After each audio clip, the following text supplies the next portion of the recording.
The phone rang, and for a moment, I thought I'd misread the name flashing on the screen. Dad! 6 months of silence. 6 months of building a new life. And suddenly, my father's number glowed like a warning light in the dim Seattle morning.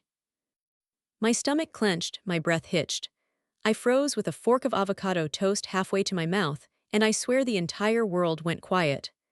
The steady hum of traffic outside my apartment, the distant bark of a neighbor's dog, all of it muted, as if the universe leaned in, holding its breath with me. That's when the thought cut through. He doesn't know. He didn't even notice I was gone until now.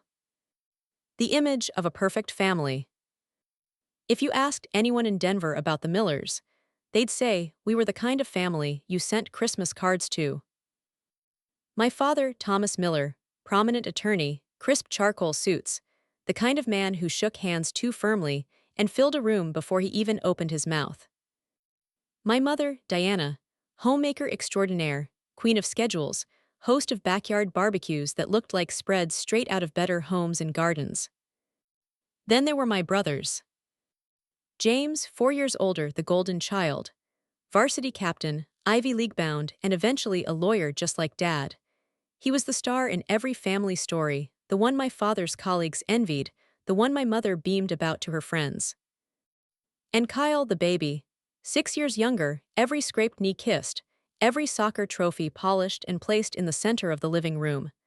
My parents cheered his every move like he was some kind of prodigy, and maybe in their eyes he was. And me, Elena Miller, the middle child, the one in between. Not the firstborn triumph, not the baby miracle, just there. On paper, we looked flawless. Our holiday portraits hung in the hallway of our Denver home, Dad in his suit, Mom in her pearls, James with his perfect jawline, Kyle with his mischievous grin, and me in whatever dress Mom had picked out at the last minute. Smiling, always smiling. But what those photos never showed was the silence, the cracks spiderwebbing beneath the gloss, the way I learned to make myself smaller, quieter, so I wouldn't be in the way. The forgotten daughter. I can trace my invisibility back to small moments. My high school graduation, for example. I was valedictorian, a fact I thought, naively, might finally draw their attention. I'd stayed up night after night, fueled by coffee and determination, writing and rewriting my speech. But as I stood at the podium, staring out at a sea of faces, my family's seats were empty. James had a college baseball game. Kyle had a cold. My parents had chosen them instead of me. I delivered my speech anyway, my voice steady even as my chest caved in. Later, when I asked about it, my mom just shrugged. You know how important James's season is. No apology, no acknowledgement. That was the rhythm of my life, every achievement of mine eclipsed by someone else, every attempt at connection met with dismissal or distraction. The art contest I won in college, ignored because Kyle had made junior varsity basketball. The time I got a promotion at work, cut short by Mom reminding me about James's wedding tux. My 25th birthday, spent alone in my apartment with a cupcake from Safeway and a single candle flickering in the dark. It wasn't cruelty, that would have at least meant they saw me. It was worse, it was as though I didn't exist at all. The cold opened. So when I say that no one noticed I left Denver, I mean it literally. 3 days on the road, my car stuffed with the remnants of my life, playlists of freedom songs blasting through cheap motel walls, and not one call, not one text. I left a note on my parents' kitchen counter, nothing dramatic, nothing accusatory, just. I've moved away to start fresh, I'll call when I'm settled, love, Elena. They didn't call. They didn't notice. Days stretched into weeks. I started my new job at a design agency in Seattle, unpacked my boxes, met neighbors, even joined a local art class. Still nothing. By the 1-month mark, I stopped waiting for my phone to buzz. By the 3-month mark, I had almost convinced myself I didn't care. And by the 6-month mark, I had built a life where I was seen, where baristas remembered my coffee order, coworkers valued my ideas, and friends actually wanted me around. Then the phone rang, Dad's number. The weight of silence. You'd think I'd be excited, that maybe they finally realized I was gone, finally missed me, but instead, a heavy dread sat in my chest, because I knew my father. His calls weren't about me, they were about appearances. And I was right. When I answered, his voice boomed like always, filling the silence of my tiny apartment. "Elena, it's your father, I have news." "No, how are you?" "No, we've been worried. Just your brother Kyle is getting married in June. Save the date." That was it. 6 months without a word, and now I was summoned like a prop for family photos. I gripped my coffee mug so tightly I thought it might crack. My mind spun back through decades of being overlooked, erased, diminished, and I thought, not this time. Early cracks in the picture. Looking back now, I realized that conversation was the climax of a story that started long before. The cracks in our perfect family picture had been forming for years. They were there at the 4th of July barbecue, where I spent hours making potato salad from my grandmother's recipe, only for my mom to laugh and say, "Oh, it's store-bought. Elena doesn't really cook." They were there every Sunday dinner when I listened to James and Kyle's updates, nodding and smiling, while no one bothered to ask me a single question. They were there in the holidays where my gifts were last-minute candles, while my brothers received engraved watches and carefully chosen gadgets. It wasn't that they hated me. It was that they didn't see me. And maybe that's worse. A suspenseful truth. So there I was, in my Seattle apartment, holding the phone like it was burning me. 6 months of silence. 6 months of healing, therapy, friendship, and rediscovering my art. And in one call, my father tried to pull me back into that invisible role. "Of course you'll come," he said, his voice clipped as if it were already decided. "Your mother has the dresses planned, navy blue I believe, we'll send you the swatch." My chest tightened, my pulse raced. I wanted to scream, to laugh, to cry all at once. Instead, I heard my own voice, steady and strange. "I don't think I can make it." Cliffhangers. There was silence on the other end, not the kind of silence that means someone is listening, the kind that precedes an explosion. "Elena Marie Miller," my father said, each word sharp as glass. "This isn't a request, this is your family, you will be at that wedding." But I wasn't the same girl who once folded under his authority. "Not anymore." "No, Dad," I said, "I won't." And in that moment, for the first time in 32 years, I stood my ground. But I had no idea how far my family would go to drag me back, or how much it would cost me to resist. When people ask about my childhood, I usually lie. I say it was normal or good, because what else can you say? You can't exactly confess over small talk that your earliest memory of family is learning how to disappear. But the truth. The truth is a constellation of small betrayals, each one brighter than the last, until my life glowed with neglect. The golden boy. James was always the standard. He was tall, athletic, the kind of kid who looked like he'd been carved out of marble. Teachers adored him, neighbors congratulated him, coaches fought over him. And my father God, he beamed when James walked into a room. "That's my boy," he'd say, clapping him on the back so hard the sound cracked like a gunshot. I wanted that once, just once. Instead, I got comparisons. "Why can't you be more like your brother, Elena? James never gives us trouble. James always delivers." Even when James made mistakes, they were spun into triumphs. Like the time he got caught drinking with friends in high school. Instead of grounding him, my father framed it as a lesson in leadership under pressure. Meanwhile, when I stayed late at school to work on yearbook layouts, I was scolded for wasting time. I stopped trying to compete with James. You don't challenge the sun, you just learn how to live in its shadow. The baby miracle. Then came Kyle. If James was the star, Kyle was the miracle. 6 years younger than me, born after complications my mother described in hushed tones. He was the baby they almost didn't get to have. Every sneeze, every scraped knee, every soccer goal was treated like divine proof that he was meant to be here. I still remember the way Mom's eyes lit up when he toddled across the living room for the first time. "He's gifted," she whispered, as though walking at 11 months was a prophecy. And me, at 11 months I'd probably been chewing on crayons and ignored. It wasn't Kyle's fault, he was just a kid, but my parents' obsession with him cemented my role, the middle child, the filler between headlines. When he scored his first goal in a kiddie league game, they took us out for ice cream to celebrate. When I brought home straight A's on a report card, a distracted, "That's nice, Elena," I started to understand that my accomplishments weren't invisible because they weren't good enough. They were invisible because they weren't theirs. The blueprint of neglect. It wasn't just about being overlooked.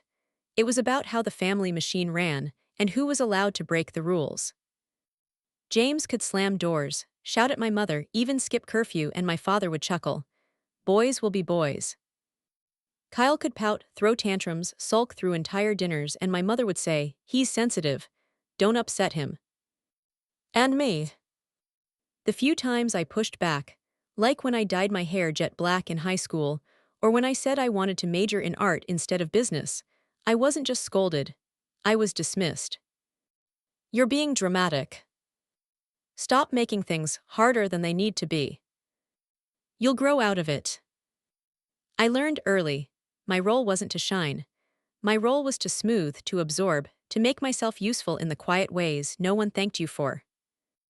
I was the listener, the errand runner, the one who remembered birthdays, who sent thoughtful cards, who cleaned up after barbecues while everyone else basked in praise. Invisible but indispensable, a ghost holding the family together. The 4th of July incident. One night stands out, the 4th of July barbecue when I was 27. Mom had her patriotic tablecloths out, Dad was grilling steaks, James and his wife brought their toddler. Kyle and his girlfriend were draped across each other like they owned the place. I made potato salad, my grandmother's recipe, chopping onions until my eyes burned, mixing the dressing just right, pouring love into every stir because I thought, maybe if it's perfect, they'll notice. A colleague of my father's tried it and said, "This is delicious." For the first time in years, warmth bloomed in my chest. I smiled and said, "Thank you, "Oh, it's store-bought," Mom interrupted, waving me off. "Elena doesn't really cook." And just like that, the warmth shriveled into ash. I laughed weakly, but inside something cracked. For 3 hours, no one asked me about my life. Not my job, not my art, not even how I was. The conversation flowed around me like I wasn't there. When there was a lull, I opened my mouth, ready to share something, anything. But before I could speak, Mom clapped her hands. Time for dessert. The opening closed, and so did I. That night, lying in my empty apartment, I whispered to the ceiling, "What if I just left?"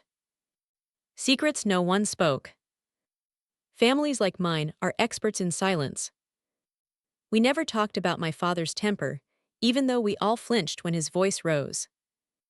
We never talked about my mother's migraines, the ones that sent her to bed for days when she was overwhelmed with the very life she curated. We never talked about the fact that James once confided to me, drunk at a college party, that he felt crushed by the weight of being perfect. And we never, ever talked about me. It was easier that way. If they didn't ask, they didn't have to care. But silence is its own kind of violence. It seeps into you, makes you question if you even exist. A pivotal moment. The final straw came not long before I left Denver. I had landed a major client at my design firm, a huge step for me. The kind of win that meant late nights, creativity pouring out of me, real recognition. I called my mom, excited, my voice bubbling. "Mom, guess what? We just landed the Ryanair account," my campaign pitched. "That's nice, dear," she cut in. "But I have to go. We're shopping for James's tuxedo today." Click. I sat there with the phone in my hand, staring at the blank screen, the joy draining out of me like someone had pulled a plug. That was when I knew, no matter what I did, I would never matter more than James's tux, Kyle's game, Dad's cases, Mom's committees. I could set myself on fire, and they wouldn't notice, until the smoke alarm went off. The first step toward leaving. So I stopped waiting. I started searching for jobs out of state. I told myself it was just curiosity, but deep down I knew I was hunting for escape. Seattle called to me. The rain, the art scene, the chance to be no one's shadow. When I got the job offer, my hands trembled as I signed the contract. For the first time in years, I felt like my life belonged to me.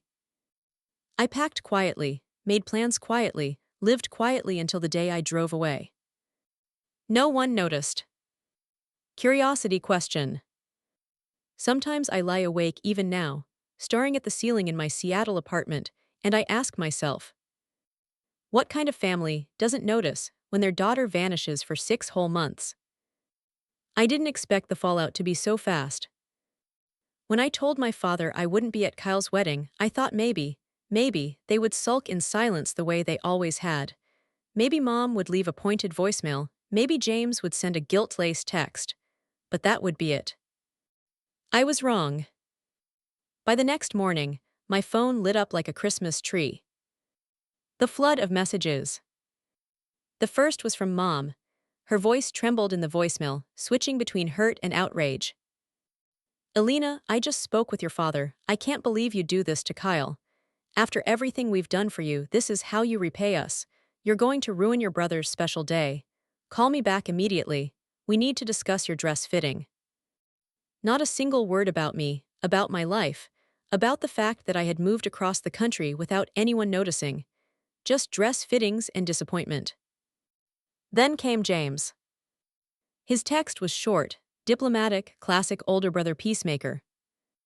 Hey sis, heard you're in Seattle now. Cool, also heard you're not coming to Kyle's wedding. Dad's pretty upset, Mom's crying, maybe reconsider, it's just one weekend. Just one weekend. I stared at the screen, my chest tightening. Wasn't that the line? That it was just one weekend to them, while to me it was 32 years of being invisible. I typed back. It's not just one weekend, James. It's a lifetime. I need to put myself first now.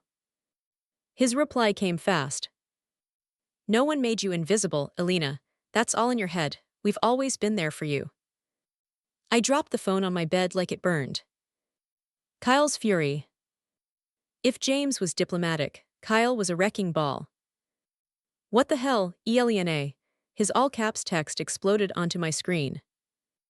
You're seriously skipping my wedding because of some phase you're going through. This is the most important day of my life, and you're making it about you. I hadn't spoken to Kyle in over a year before this. He had never visited my apartment, never asked about my work, never cared about me beyond my utility in family photos. And now I was ruining his life. I didn't respond.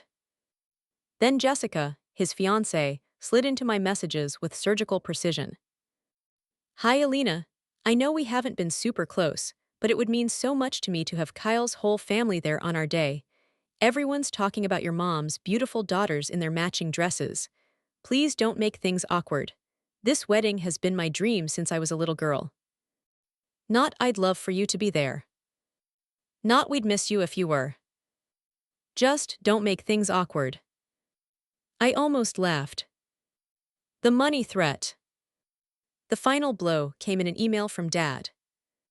The subject line, consequences. Inside, a bullet point list of exactly what I would be giving up if I persisted in this selfish rebellion.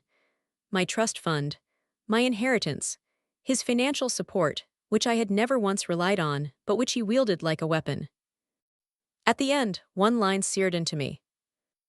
Think carefully about what you're throwing away. I shut my laptop so hard the screen rattled. I wasn't throwing anything away. They had thrown me away years ago. The only voice that mattered. Just when I thought I couldn't take another blow, my phone buzzed again. This time, a different name lit up the screen. Aunt Carol. Mom's younger sister. The family eccentric, the one who'd chosen teaching over marriage, the one who'd quietly cheered me on at every family event but never quite spoken up.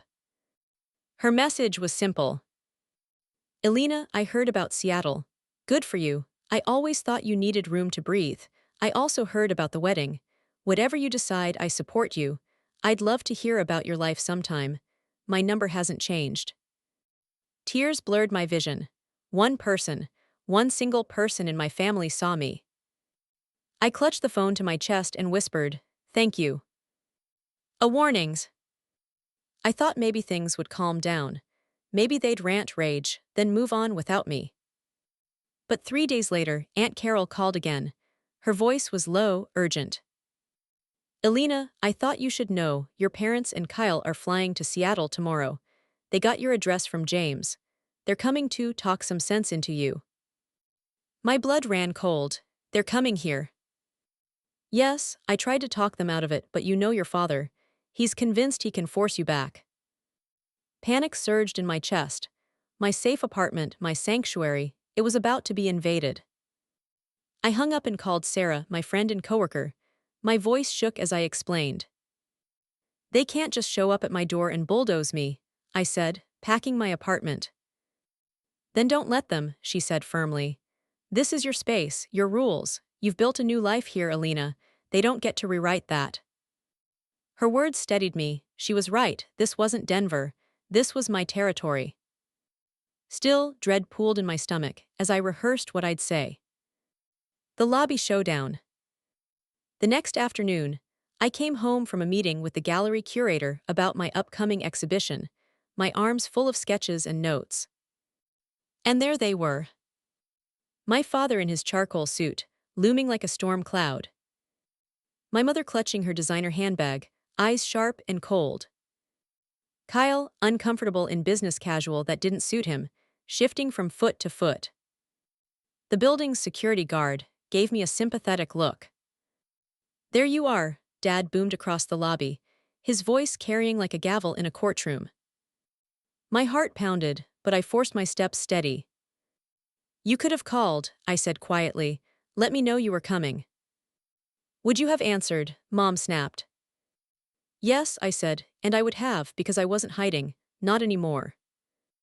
Dad's eyes narrowed. "We need to talk, somewhere private." It wasn't a request. I led them upstairs, my palms slick, my chest tight. Inside, my apartment felt smaller, claustrophobic as they looked around, at my art on the walls, my thriving plants, my books piled by the window. A life that was mine, not theirs. "Nice place," Kyle muttered. "Thanks," I said flatly. The demands. Dad didn't waste time. He stepped into the center of my living room like it was his courtroom. "Elena, this nonsense has gone on long enough. We flew here to resolve this. You're coming back to Denver with us today. The dress fitting is tomorrow. The wedding is non-negotiable." The words pounded like fists against my skull. Not a question, not a discussion, a command. I perched on the arm of my sofa, my body trembling but my voice steady.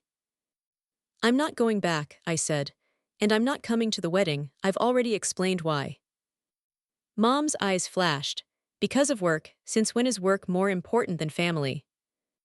"It's not about work," I said. "It's about the fact that I moved 6 months ago and not one of you noticed. Not one call, not one text. I was invisible. And now you only care because you need me to stand in a photo." "That's ridiculous," Dad snapped. "No one made you invisible. You chose to withdraw. You left without telling anyone." "I left a note," I reminded him. "And I withdrew because every time I tried to be seen, I was ignored or dismissed." Kyle stepped forward, jaw tight. "So what? You're punishing us, ruining my wedding because you've got some middle child complex." His words hit like a slap, but I lifted my chin. "This isn't about punishing anyone. This is about finally putting myself first." My father's words, "Maybe it's time we talk about consequences," hung in the air like a storm siren. I sat frozen on the arm of the sofa, every muscle in my body coiled tight. My apartment, usually warm and safe, suddenly felt like a trap. The pressure builds. Mom crossed her arms, her pearls catching the light. "Elena, don't be dramatic. We flew all this way to help you see reason. You'll thank us someday." "Help me?" It felt less like help and more like an ambush. "I don't need saving," I said, my voice low. "I need you to respect my choices." Kyle scoffed. "Respect? You're the one disrespecting me. do you know how humiliating it'll be to explain to people why my own sister isn't at my wedding? His words snapped something in me. You mean you'll have to admit your sister exists? I shot back. Because for 32 years, you sure acted like I didn't. The silence that followed was sharp, dangerous. Dad's jaw tightened, his hands curling into fists at his sides. That's enough. The breaking point.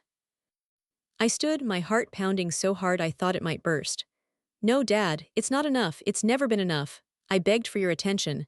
I worked myself raw for scraps of recognition. And what did I get? Ignored, overlooked, invisible.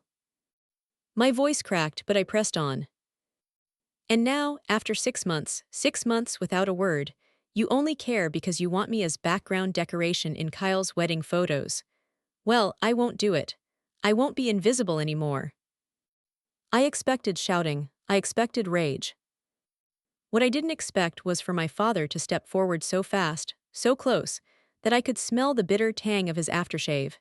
His face loomed inches from mine, his eyes cold. You ungrateful little girl, he hissed. We gave you everything, and this is how you repay us. My stomach dropped, my chest tightened, the air between us vibrated with fury. The shove. I don't remember who moved first. 1 second, we were standing toe to toe. The next, his hand shoved against my shoulder hard. My body lurched backward, colliding with the edge of my bookshelf. Pain shot up my spine, white-hot, as books rained down around me. My sketches scattered across the floor like wounded birds. For a moment, the world went silent. Then my mother's voice pierced the air. Thomas. Kyle swore. But my father didn't flinch. His chest heaved, his face flushed, and I realized he didn't regret it. Not one bit. On the floors. I gasped, trying to catch my breath as pain radiated through my ribs. My vision blurred, my ears rang. I can't believe you did that, I whispered, my voice raw. Mom's heels clicked against the floor as she rushed to me, but not to help, no. She knelt down and hissed, Get up, Alina. Don't make this bigger than it is. You pushed him first. Her words sliced deeper than the pain in my ribs. She was rewriting the story before it was even finished. Kyle hovered nearby, pale, muttering, This is getting out of hand. But none of them reached for me. None of them lifted me up. I was alone on the floor, like always. The neighbors. The pounding on the door startled everyone. Everything okay in there? A voice shouted.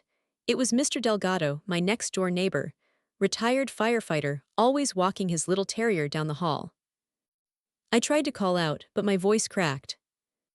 Dad straightened, his courtroom mask snapping back into place. We're fine, he barked toward the door.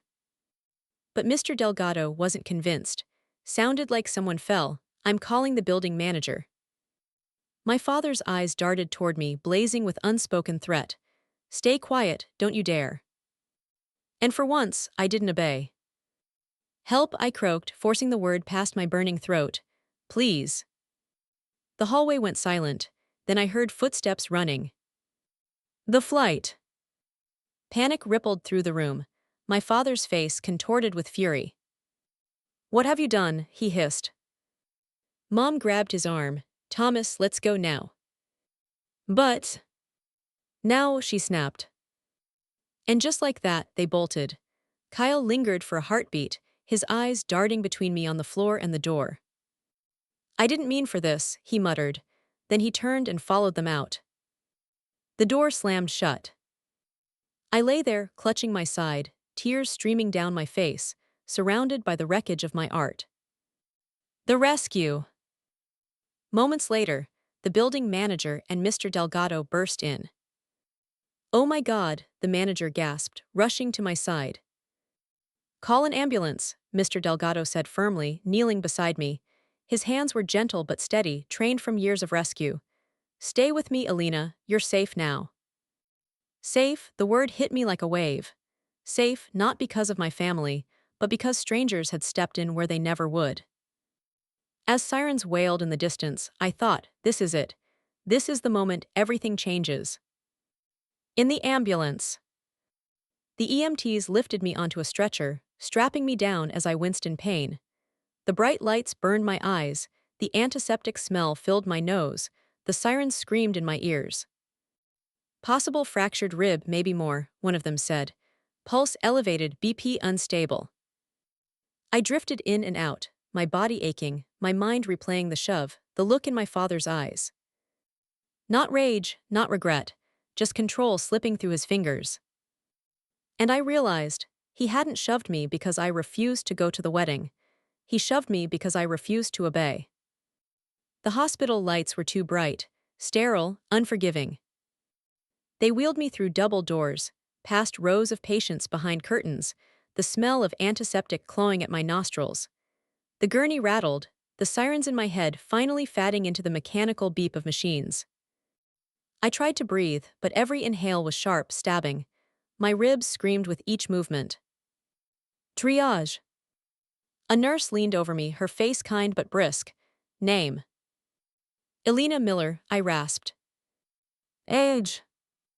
32. What happened? I froze, my mouth opened but no words came out. I could still feel my father's shove, my mother's hissed warning, don't make this bigger than it is. I could still see Kyle's eyes, flickering with guilt but rooted to the floor. If I told the truth, there'd be fallout. Scandal, explosive fights, denial. I knew my parents would spin the story, twist it until I was the aggressor. So I swallowed the truth. I fell. The nurse's pen hovered over her clipboard. Her eyes flicked to the bruises already blooming across my shoulder. She didn't look convinced. The X-rays. They moved me into radiology, slid me onto a cold metal table. The technician's hands were gentle but efficient, positioning me as the machine hummed. Deep breath, he instructed. I tried. Pain shot through my side like lightning, forcing a gasp. Click, the machine captured its silent proof. Minutes later, the doctor appeared, a middle-aged woman with sharp eyes softened by empathy. She held the films up to the light box, studying the glowing bones of my chest. You've got 2 fractured ribs, she said. 1 clean break, 1 hairline. There's also significant bruising on your back and shoulder. Did you say you fell? Her voice carried a weight, an invitation.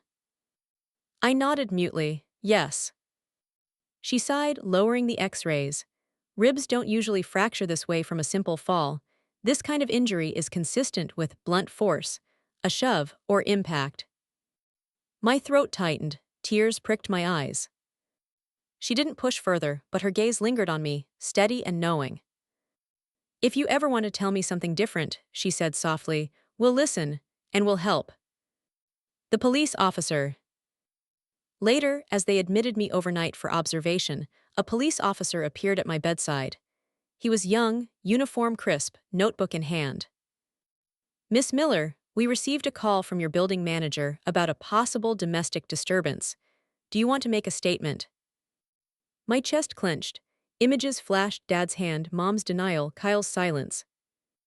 If I told the officer the truth, my family would never forgive me.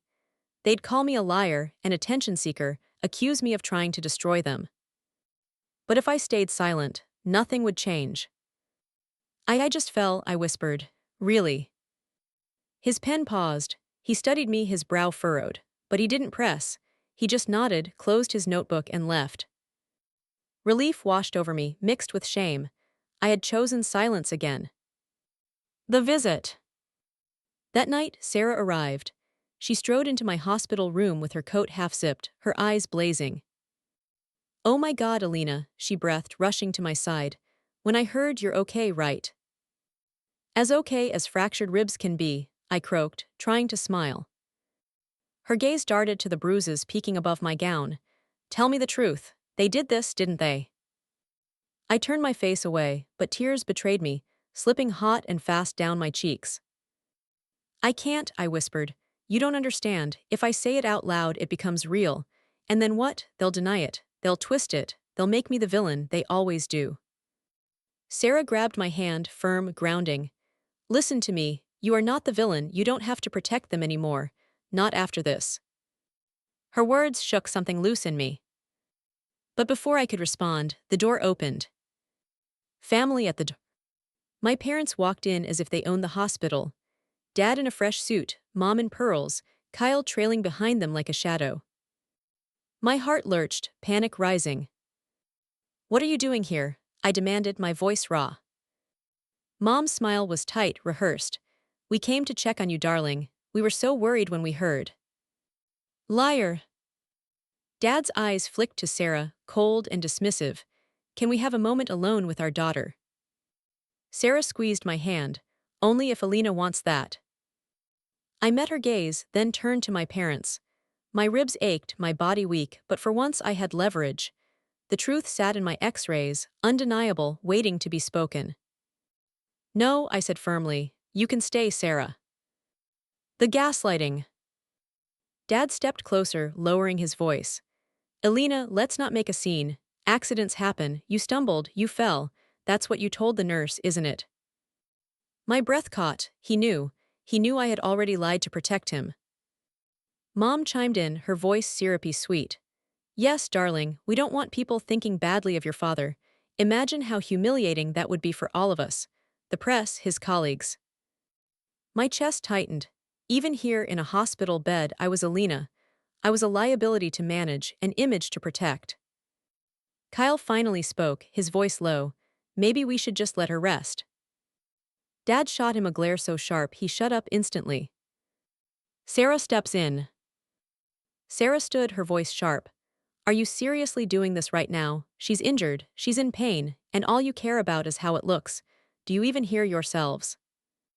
Mom bristled. "This is a private family matter. Who are you two?" "I'm her friend," Sarah snapped. "The one who's been here.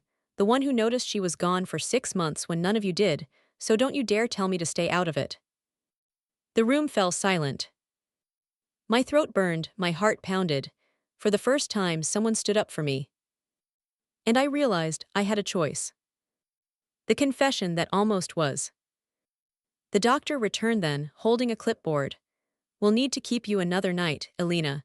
We're also documenting the injuries thoroughly, in case you decide to file a report." My father stiffened. "That won't be necessary." The doctor looked at me. "It's Alina's decision, not yours." My mouth went dry, my lips parted. The truth was right there, pressing against my chest, begging to be spoken. "He shoved me, he hurt me. He's been hurting me my whole life, just not with his hands until now." But the words tangled in my throat. Decades of silence held them down. Instead, I whispered, "Not tonight." The doctor gave me a long look, then nodded. "We'll talk again tomorrow." The next morning, the hospital blinds let in a thin slice of pale Seattle sunlight. My chest still ached, every inhale shallow, but my mind was sharper. I wasn't ready for the day ahead. Aunt Carol's call.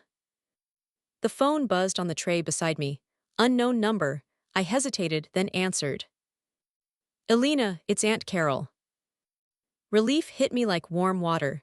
She had always been the only one in my extended family who looked me in the eye at gatherings, who slipped me books she thought I'd like, who whispered, "You deserve better," when my parents weren't listening. "I heard what happened," she said softly. "Your mother called me last night, sobbing. She said you're making wild accusations, tearing the family apart." I let out a bitter laugh. "Funny, I haven't accused anyone of anything, not yet." Carol paused. "Alina, did your father?" "Yes," I said. The word broke free before I could stop it. Sharp, unforgiving. "He shoved me, hard enough to crack my ribs." There was silence, and then a slow, heavy exhale. "I believe you, I always have." Tears blurred my vision. Just 4 words, "I believe you," and I felt lighter than I had in years. Family loyalty. That afternoon, my mother returned alone. She carried a bag of flowers and a plastic smile. "Darling, you gave us quite a scare," she said, setting the bouquet on the counter. "But it's time to stop this nonsense. The doctors are exaggerating. You fell, you're clumsy, you always have been." Her words cut deeper than any rib fracture. "I didn't fall," I said, steady this time. Her eyes flicked to the doorway, as if making sure no one else heard. "Do you know what you're doing to this family, to your father's reputation, if this gets out?" "This isn't about Dad's reputation," I snapped. "This is about me, about what he did." Her mask slipped for a moment, grief etched in the corners of her mouth. Then she whispered, "Please, Alina, don't destroy us." Destroy them, not heal me, not protect me, them. Sarah's ultimatum.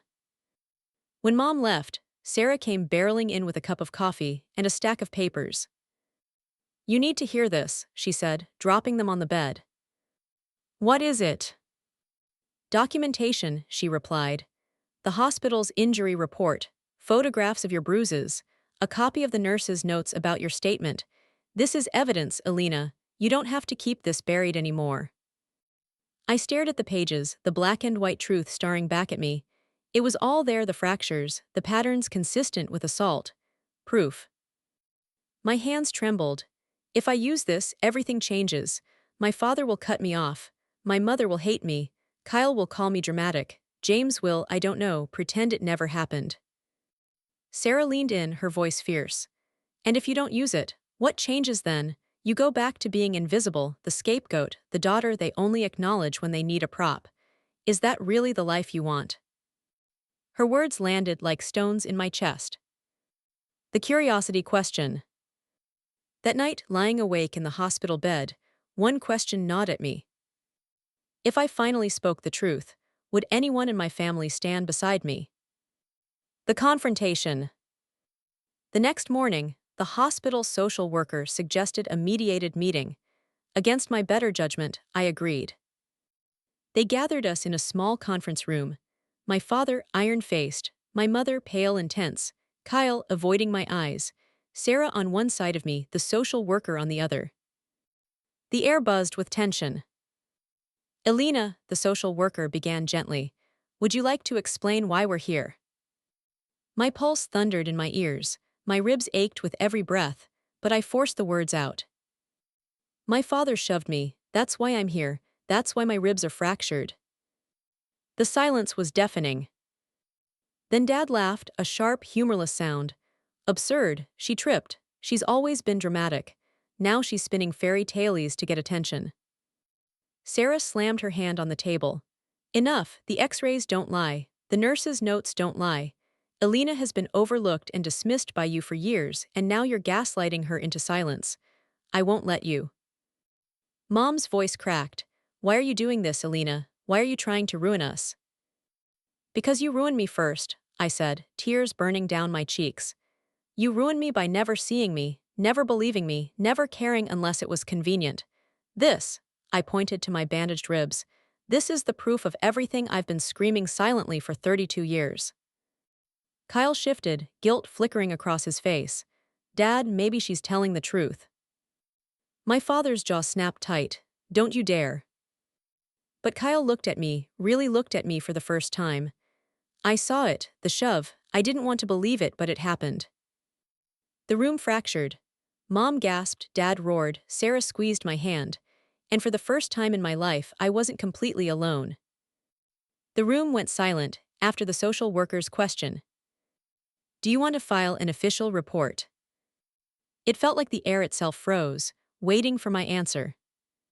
The choice.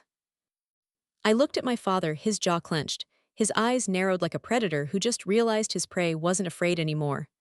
My mother beside him, trembling, not out of fear for me but fear of exposure.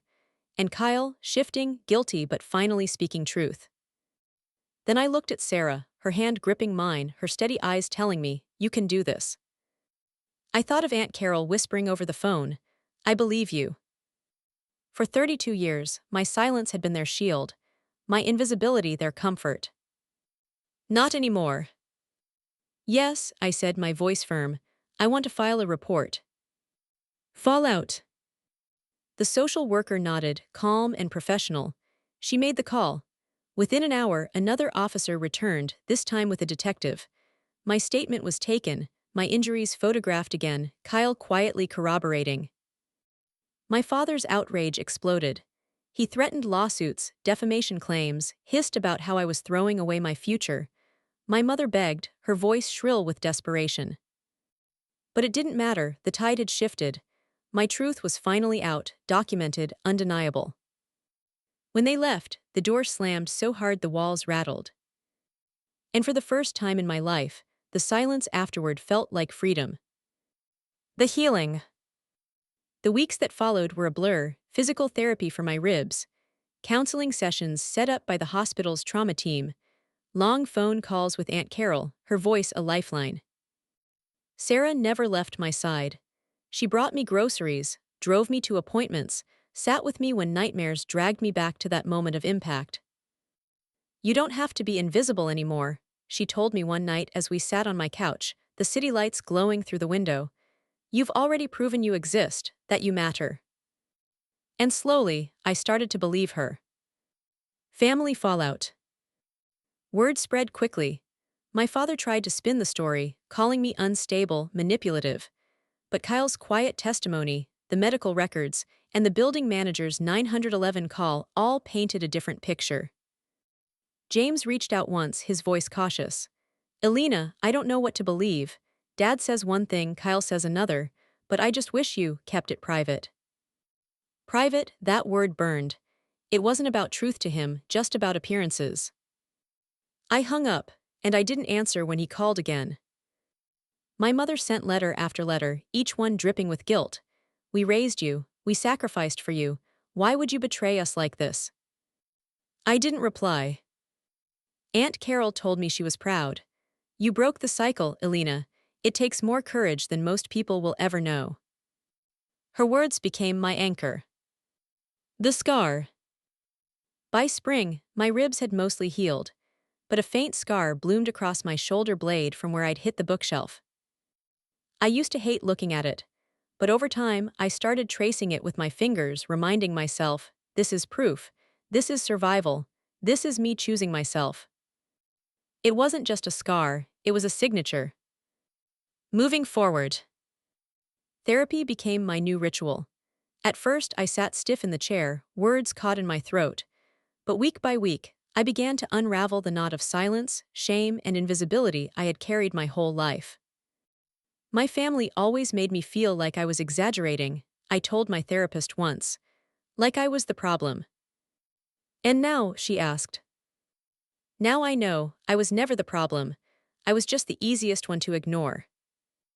That realization didn't erase the pain, but it gave me power. The exhibition. 6 months after the hospital, my first solo art exhibition opened in a downtown gallery. The walls were lined with my pieces, dark, emotional sketches born from pain, but also radiant, colorful paintings born from survival. The centerpiece was a mixed media piece titled "Invisible No More." Torn photographs layered with paint, fragments of words, and in the center, a figure breaking free. When I saw people stop and stare, tears in their eyes, I knew I had turned my suffering into something bigger than me. I wasn't invisible anymore. Reflection. My family hasn't spoken to me since, not really. Kyle sent a message once, short, awkward: "I'm sorry for not speaking sooner, for letting it happen." It wasn't forgiveness, not yet, but it was something. As for my parents, they live in their world of silence, denial, control, and for the first time, that doesn't scare me. Because I built a life outside their shadow. I built me. Looking back, I realized the real tragedy wasn't just the shove, the broken ribs, the scar. The real tragedy was how easy it was for me to vanish from my own family for 6 months without them even noticing. But maybe that disappearance was also my salvation. It forced me to build a life that was mine, not theirs. And when I finally came back into focus, it wasn't as their background character. It was as the main character of my own story. So now, I leave you with this question. Have you ever felt invisible in your own family? And if so, what would it take for you to finally step into the light? If my story moved you, if it made you think of your own scars, visible or not, share your thoughts in the comments. I want to hear your truth. And if you want more stories like mine, hit subscribe, because none of us deserve to stay invisible.